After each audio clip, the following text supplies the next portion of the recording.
सुनो, मैं बात बता रहा हूँ तुम्हें अल्फा पार्टिकल के लिए।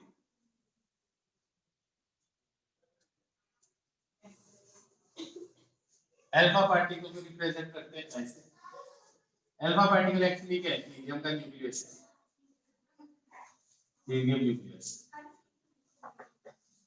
दैट इज हीलियम लिखा, 2 लिखा, 4 लिखा, और साथ में +2 भी लिखना पड़ेगा क्योंकि न्यूक्लियस से इलेक्ट्रॉन नहीं आ रहे साथ।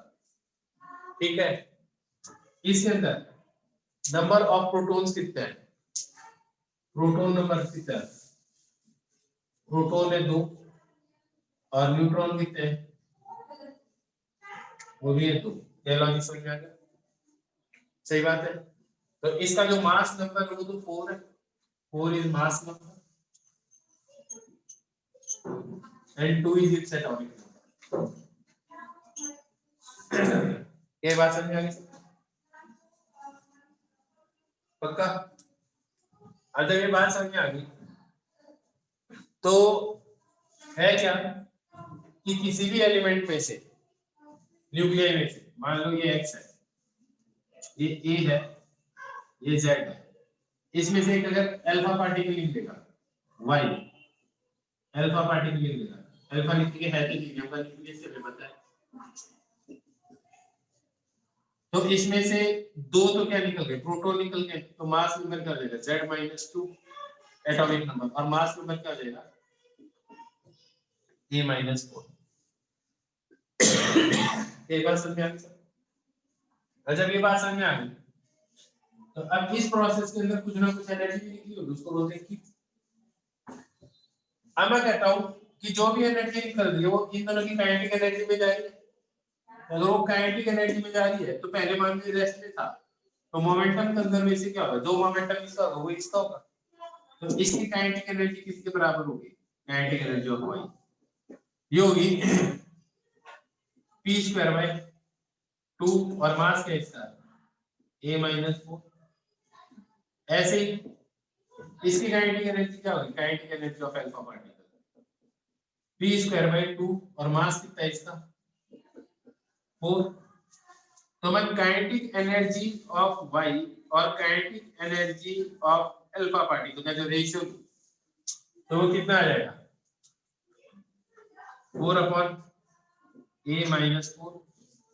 सही बात है। और इन दोनों के अंदर डिस्ट्रीब्यूट यही एनर्जी होनी है, तो kinetic energy of alpha particle कितनी हो जाएगी? तो kinetic energy of alpha particle will be A-4 divide by दोनों का सम, दैट इज A, और जो चीज बांटनी वो क्या बांटनी है? Q। यहां से देखा जाए तो काइनेटिक एनर्जी हमेशा फिक्स आनी चाहिए क्योंकि इसका भी मास फिक्स है, इसका भी मास फिक्स है। क्या बात समझ में आ गई? अगर ऐसा हो गया इसमें तो ये जो Q है आया ना, क्या है ये जो Q है, तो इस अल्फा पार्टिकल के हमेशा काइनेटिक एनर्जी फिक्स्ड ही आएगी। तो अगर मैं इसको मैं फेंकता हूं, इस पार्टिकल को किसके अंदर? इस मास स्पेक्ट्रोमीटर के थ्रू, मास स्पेक्ट्रोमीटर में फेंकता हूं वेलोसिटी सिलेक्टर के थ्रू, तो A की रेडियस आनी चाहिए क्योंकि इसकी वेलोसिटी तो फिक्स्ड होनी चाहिए, इस हिसाब से काइनेटिक एनर्जी फिक्स्ड है अल्फा पार्टिकल। लेकिन ऑब्जर्व क्या हुआ? ऑब्जर्व ये हुआ कि इसके अंदर ऐसी एक ही रेडियस नहीं मिलती, कई रेडियस मिलती है। इसका मतलब ये नहीं कि सारी रेडियस मिलती है, दैट इज आपको बैंड नहीं मिलता। ठीक है, आपको डिस्क्रीट रेडियस मिलेगी इसके अंदर, जैसे आपके एटम के अंदर होते हैं, हर रेडियस का आपको ऑर्बिटल नहीं मिलता, है ना, सिर्फ स्टेशनरी ऑर्बिट ही मिलते हैं, कुछ ही मिलते हैं। क्या बात समझ में आई है? जिनकी हमने रेडियस निकाली, ऐसे इसके अंदर कुछ फिक्स रेडियस निकल रही है। तो इससे क्या आइडिया लगाया गया कि ये हो सकता है कि ये एक्साइटेड स्टेट में रहते हैं। इसका मतलब क्या है? मान लो इसकी एक्साइटेड स्टेट एक है 2 MeV की, दूसरी है 10 MeV की, तीसरी है 25 MeV की। ऐसे मान लो Q वैल्यू जो मैक्सिमम वो आती है 100 जब ये ग्राउंड स्टेट में रहता है। तो जब ये मान लो फर्स्ट एक्साइटेड स्टेट में रहे, तो अगर इसके पास 2 एनर्जी इसने खुद के पास ही रख ली तो ये कितनी आ जाएगी? 98 आ जाएगी। तो 98 आई उसके कॉरेस्पॉन्डिंग वेलोसिटी आई। तो ये रेडियस जो सबसे पहले आ रही थी, सबसे पहले रेडियस आ रही थी उससे कुछ कम होगी। दूसरी एक्साइटेड स्टेट क्या है इसकी 10। तो जब ये 10 होगा तो पक्की बात है कितना होगा 90 होगा, हाँ है ना। और जब ये 90 होगा तो यहाँ भी 90 आएगा तो अलग वेलोसिटी आएगी, तो रेडियस और कम हो जाएगी, फिर और कम हो जाएगी। तो इसका मतलब एक न्यूक्लियस का भी अपना एक इंटरनल स्ट्रक्चर है। अब जब ये एक्साइटेड स्टेट से ग्राउंड स्टेट में आएगा, ग्राउंड स्टेट में आएगा एक्साइटेड स्टेट से, तो इसमें से एक फोटोन निकलेगा जैसे एक एटम के अंदर निकलता है। लेकिन यहाँ पे जो एनर्जी लेवल का जो डिफरेंस है न्यूक्लियाई के अंदर, जो एनर्जी लेवल का डिफरेंस है अलग अलग स्टेट का, वो मेगा इलेक्ट्रॉन वोल्ट का टाइप का है। तो अगर वो मेगा इलेक्ट्रॉन वोल्ट टाइप का है तो एनर्जी भी उसी के कॉरेस्पॉन्डिंग निकलेगी। तो मेगा इलेक्ट्रॉन वोल्ट के कॉरेस्पॉन्डिंग जो फ्रीक्वेंसी होती है वो गामा रेडिएशन की होती है। ठीक है, तो क्या बोलते हैं इसमें से क्या निकली है गामा रेडिएशन। क्या लॉजिक समझ में आ गया? क्या लॉजिक समझ में आ गया सबको? आ गया समझ में? तो देख लो, ठीक है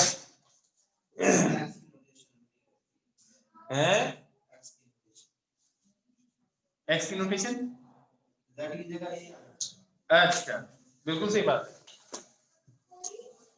यहाँ z आएगा यहाँ नहीं आएगा।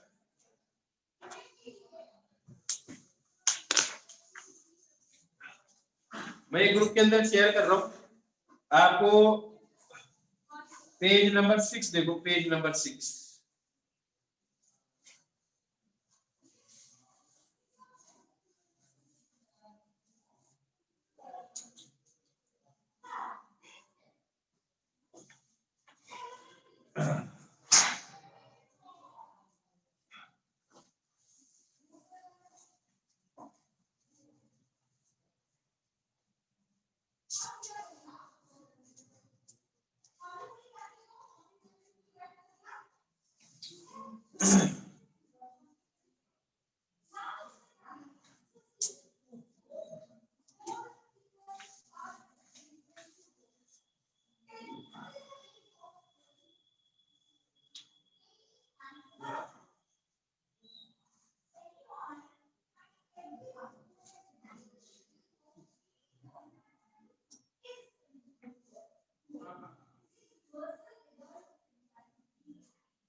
देखो बच्चों ग्रुप में पोस्ट कर दिया मैंने।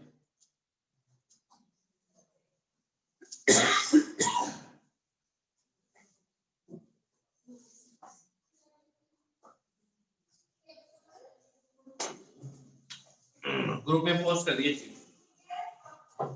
चलो अभी और बता देता हूँ तुम्हें। अल्फा पार्टिकल समझ में आ गया किस तरह से?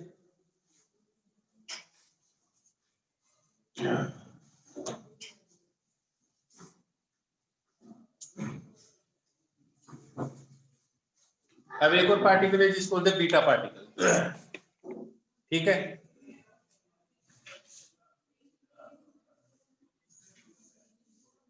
बीटा पार्टिकल, ठीक है। कई बार इसको बीटा माइनस भी बोलते हो, एक ही बात है। अब ये बीटा पार्टिकल होता क्या है? एक इलेक्ट्रॉन ही है। जो न्यूक्लियस से इलेक्ट्रॉन बाहर निकलता है ना, उसको क्या बोलते हैं?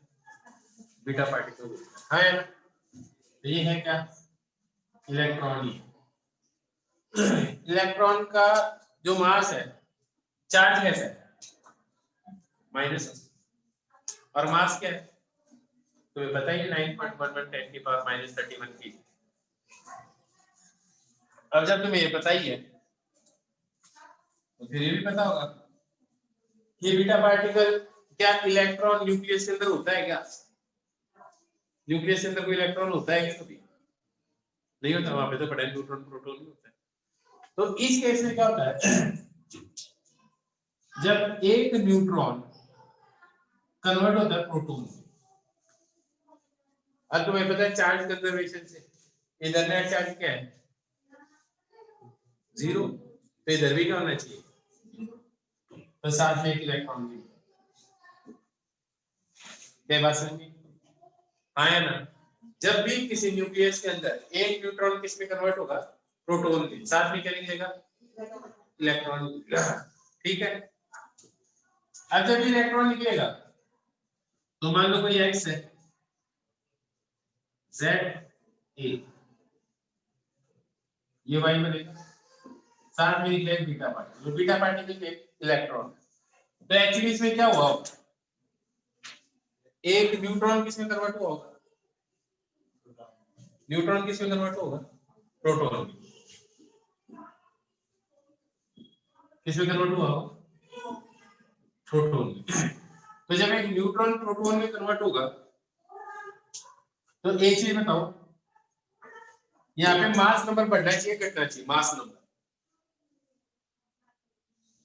सेम ही रहेगा, सेम ही रहेगा न्यूट्रॉन प्रोटॉन में, बट चेंज हो भी गया तो भी क्या नंबर ऑफ न्यूक्लियस सेम ही रहेगा। और एटॉमिक नंबर +1 हो जाएगा। क्यों? क्योंकि एक न्यूट्रॉन किस में कन्वर्ट हो गया? प्रोटॉन। और एटॉमिक नंबर क्या होता है? Number of protons in nucleus. ये कितना आ जाएगा?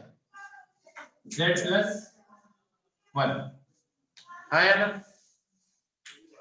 अब ये बात बताओ, ये बीटा पार्टिकल निकल गया, फिर से सेम लॉजिक से इसकी एक फिक्स्ड डी एनर्जी हो सकती थी, कोई क्यू वैल्यू आती, तो इसकी रेडियस ये क्यों होनी चाहिए थी मास स्पेक्ट्रोमीटर के अंदर से फेंको इस इलेक्ट्रॉन को? लेकिन इसके अंदर कंटीन्यूअस लाइन बनी, मतलब कोई भी रेडियस पॉसिबल थी। और ये तो मेरे पास पता चली गया कि इसके अंदर है ना अपना इंटरनल स्ट्रक्चर है, तो ये एक्साइटेड स्टेट भी हो सकता है, तो उस हिसाब से तो डिस्क्रीट लाइन ही आनी चाहिए थी। लेकिन इसका क्या लॉजिक है कि कंटीन्यूअस लाइन आ रही है? इसका लॉजिक है कि एक पार्टिकल और निकल रहा होगा कि उसके पास भी कोई ना कोई एनर्जी होगी, है ना? एक पार्टिकल और भी होगा तो इसकी एनर्जी प्लस इसकी एनर्जी प्लस इसकी एनर्जी, तो कभी इसकी एनर्जी ज्यादा हो जाती है, कभी इसकी ज्यादा हो जाती है, इसकी कम हो जाती है, है ना? क्या लॉजिक समझ में आ गया? उससे आपको क्या मिलेगा? इसके लगभग काफी रेडियस पॉसिबल हो सकते हो सारे न्यूक्लियस।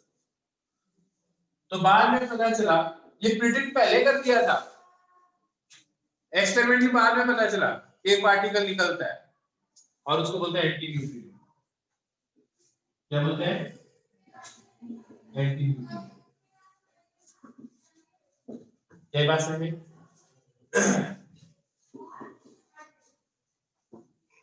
पक्का? क्योंकि ये भी एक्साइटेड स्टेट में रहता है, फिर जब ये ग्राउंड में आ जाए तो गामा रेडिएशन बात करेंगे, वो भी तो पॉसिबिलिटी है। इट मींस इसके अंदर जो एक्स्ट्रा लाइन में आ रही थी उसे प्रिडिक्ट किया यार एक पार्टिकल और निकल रहा होगा, वो पार्टिकल क्या था? एंटी न्यूट्रिनो था। इसके अंदर ग्रुप डिस्प्लेसमेंट लॉ के हिसाब से क्या होगा? ग्रुप क्या हो गया? इंक्रीज हो गया, पहले 15 में था, तब किस में जाएगा? 16 में जाएगा। क्या बात समझ में आ गई सबको? पक्का? बहुत बढ़िया बात है।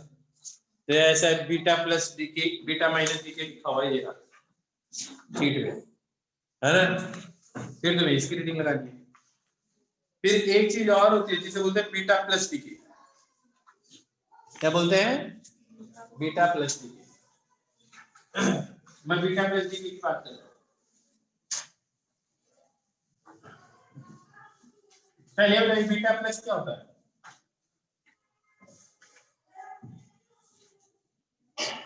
बीटा प्लस क्या होता है?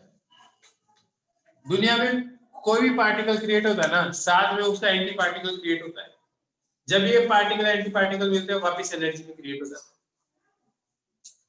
जब भी एनर्जी से मास क्रिएट होता है ना, तो दो चीजें क्रिएट होगी, पार्टिकल एक उसका एंटी पार्टिकल। तो जैसे एक इलेक्ट्रॉन है तो एक एंटी इलेक्ट्रॉन भी बना होगा। क्या बात समझ में? तो वैसे जो बीटा पार्टिकल है इन दोनों के ऊपर सारी प्रॉपर्टी सेम होती है सिवाय एक, चार्ज अलग अलग होता है दोनों का। ठीक है, तो ये बीटा प्लस है। तो ऐसे मान लो इस बीटा प्लस में क्या होगा, एक electron with positive charge, that is इसका मास इलेक्ट्रॉन जितना ही होता है लेकिन इसका चार्ज क्या होता है, पॉजिटिव होता है। ये प्रोटॉन तो नहीं है ना, मास तो इसके इलेक्ट्रॉन के बराबर होते हैं, एंटी पार्टिकल है, एंटी इलेक्ट्रॉन भी बोल सकते हैं इसको। इस केस में क्या होता है, एक प्रोटॉन है ना कन्वर्ट होता है न्यूट्रॉन। प्रोटॉन किस में कन्वर्ट होता है? न्यूट्रॉन। अब क्योंकि चार्ज करता है नहीं, इधर प्लस है तो इधर भी प्लस होना चाहिए, तो यहाँ पे क्या निकलता है, बीटा प्लस निकलता है। हाँ है ना, क्या निकलता है, बीटा प्लस निकलता है। तो मान लो ये एक एक्स है, ये जेड है, ये ए है। अगर इसके अंदर एक बीटा प्लस पार्टिकल ही मिल गया, वाई देखो जरा, वाई क्या आएगा, जेड की वैल्यू क्या हो जाएगी, प्रोटॉन न्यूट्रॉन में कन्वर्ट हुआ ना, तो जेड की वैल्यू क्या होगी, एटॉमिक नंबर बढ़ेगा या घटेगा, +1 होगा। ये प्रोटॉन न्यूट्रॉन में कन्वर्ट हो तो प्रोटॉन एक कम हो गया ना, तो क्या हो जाएगा, Z-1। और ये क्या होगा, ये तो सेम ही रहेगा, नंबर ऑफ न्यूक्लियॉन्स तो सेम ही है, तो ए ही रहेगा। क्या बात समझ में? इसके अंदर भी एक पार्टिकल निकलता है, वो होता है न्यूट्रिनो। याद रखने का तरीका, याद कैसे रहेगा, बीटा प्लस अपने आप में एंटी है, तो एंटी के साथ में सिंपल पार्टिकल निकले, दैट इज न्यूट्रिनो। नेगेटिव है, इलेक्ट्रॉन है, इलेक्ट्रॉन के अपने आप में पूरा पार्टिकल एंटी पार्टिकल है, तो उसके साथ में क्या निकलेगा, एंटी न्यूट्रिनो। अब ऐसे याद रख सकते हो, तो यहाँ पे क्या निकलेगा, न्यूट्रिनो निकलेगा, साथ में गामा रेडियस में एक्साइटेड स्टेट में रहेगा। क्या लॉजिक समझे? फिर से मास स्पेक्ट्रोमीटर में फेंकोगे सारी लाइट पॉसिबल होगी, क्योंकि तीन पार्टिकल बनते हैं, फिर एक्साइटेड स्टेट में भी रह सकता है, तो गामा रेडिएशन निकलेगा। इसमें ग्रुप कितना डिस्प्लेस होगा, ग्रुप कितना डिस्प्लेस होगा, 15 था, तो क्या हो जाएगा, 14 हो जाएगा। ये बात समझ आ गई? ठीक है, एक प्रोसेस और होता है जिसे बोलते हैं के कैप्चर। क्या बोलते हैं, के कैप्चर प्रोसेस बोलते हैं। के कैप्चर में कुछ नहीं होता, उसके अंदर भी क्या होता है कि एटम के अंदर पहला शेल होता है, उसको क्या बोलते हैं, के शेल बोलते हैं। तो के शेल के इलेक्ट्रॉन को पकड़ के न्यूक्लियस अपने अंदर ले जाए, तो के शेल के इलेक्ट्रॉन को कैप्चर कर लिया, इसको बोलते हैं के कैप्चर। हाँ है ना। इस केस में क्या होता है, एक प्रोटॉन ही किसमें कन्वर्ट होता है, न्यूट्रॉन में कन्वर्ट होता है, लेकिन अब बीटा प्लस नहीं आया होगा, एक इलेक्ट्रॉन को कैप्चर किया होगा, तो एक प्रोटॉन एक इलेक्ट्रॉन को कैप्चर करेगा तो न्यूट्रॉन बन जाएगा। क्या लॉजिक समझ में आ रहा है? इसको क्या बोलते हैं, के कैप्चर प्रोसेस बोलते हैं। हाँ या ना। तो हमेशा इसके बीच और इसके बीच में लड़ाई हो जाती है कि कौन सा हो, कोई भी हो जाता है, कंडीशन अगर फेवरेबल हो तो, जिसकी कंडीशन ज्यादा फेवरेबल हो जाए। तो अब आपको क्या करना है, आपको रीडिंग लगानी है रेडियो एक्टिविटी की। मैंने पार्टिकल्स के बारे में सारा समझा दिया है, और ये आपको रीडिंग लगानी है कहां तक, ये एंटी न्यूट्रॉन न्यूट्रिनो के कैप्चर पूरी रीडिंग लगा दो। मोटी मोटी बात समझ में आनी चाहिए, ज्यादा डिटेल पे समझ में नहीं है कोई फर्क नहीं पड़ता, वैसे मैंने समझा दिया। ठीक है, मैंने शेयर कर दिया, तुम भी करो। इसके बाद में मेरे को बस तुम्हें एक बात और समझानी है